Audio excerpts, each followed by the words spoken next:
Before the shadow of Spain fell upon these islands, there was a land called Catagalugan.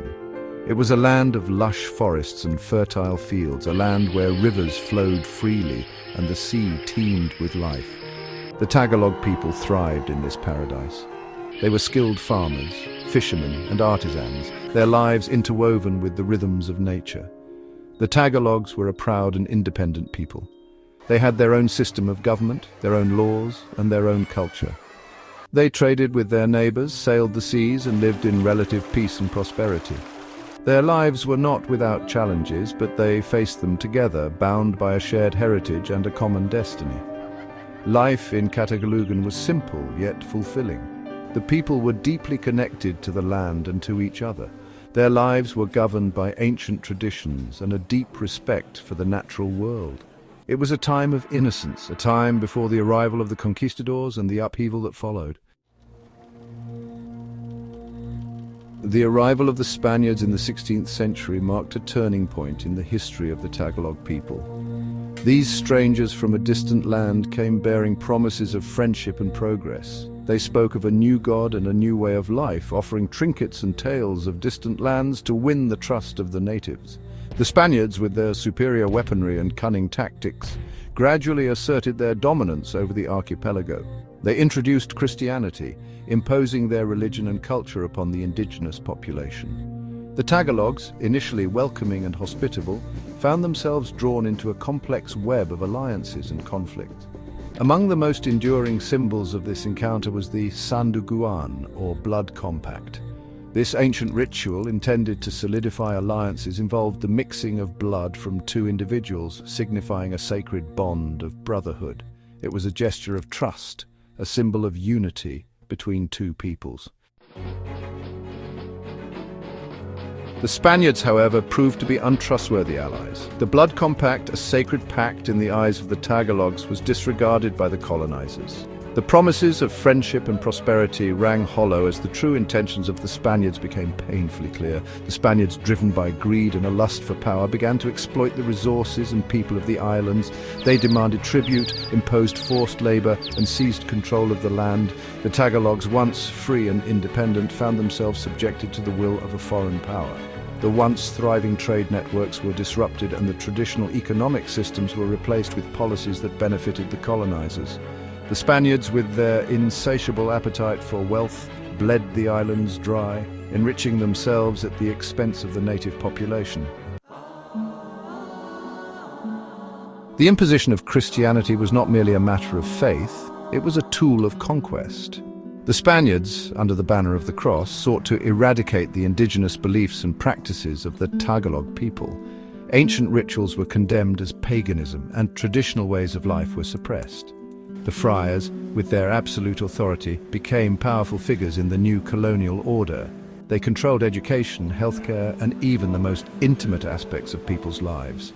The Tagalogs, forced to abandon their own spiritual traditions, found themselves living under the oppressive shadow of the church.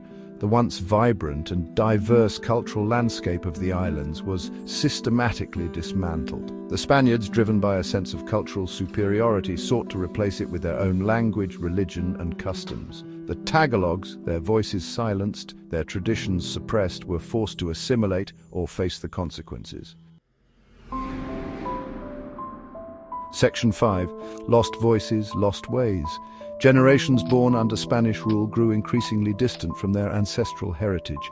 The Tagalog language, once vibrant and expressive, was relegated to the shadows, replaced by Spanish in official matters. Knowledge of traditional crafts, healing practices, and oral histories dwindled with each passing year. The once proud warriors and skilled artisans were reduced to laborers, toiling in fields and mines that enriched their oppressors. The spirit of self-reliance and innovation that had characterized pre-colonial Tagalog society was stifled under the weight of colonial rule.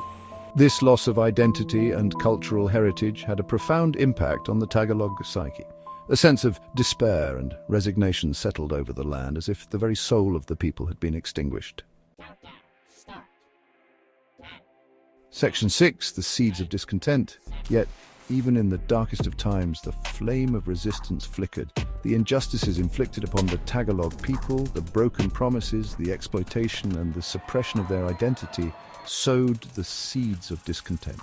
Whispers of rebellion began to circulate in the countryside, carried by the wind through the rice paddies and up into the mountains. Secret societies emerged, their members bound by oaths of loyalty and driven by a longing for freedom. The memory of a time before Spanish rule, a time of independence and prosperity, served as a powerful motivator. The spirit of the ancient warriors, the Babaylans and the Datus, lived on in the hearts of the people. Section 7. A call for courage. The time has come for the Tagalog people to rise from their slumber.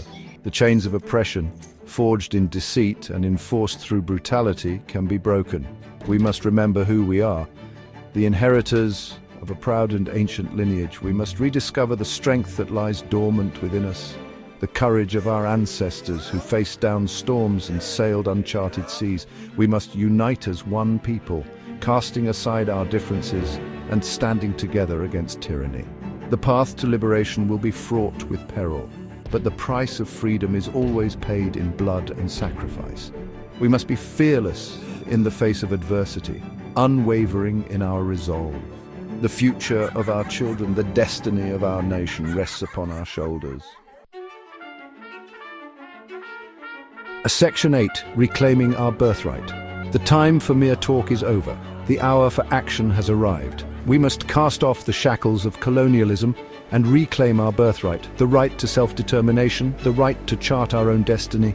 We must revive our language, our traditions, our cultural heritage. We must instill in our children a sense of pride in their Tagalog identity, a deep understanding of our shared history and our common destiny.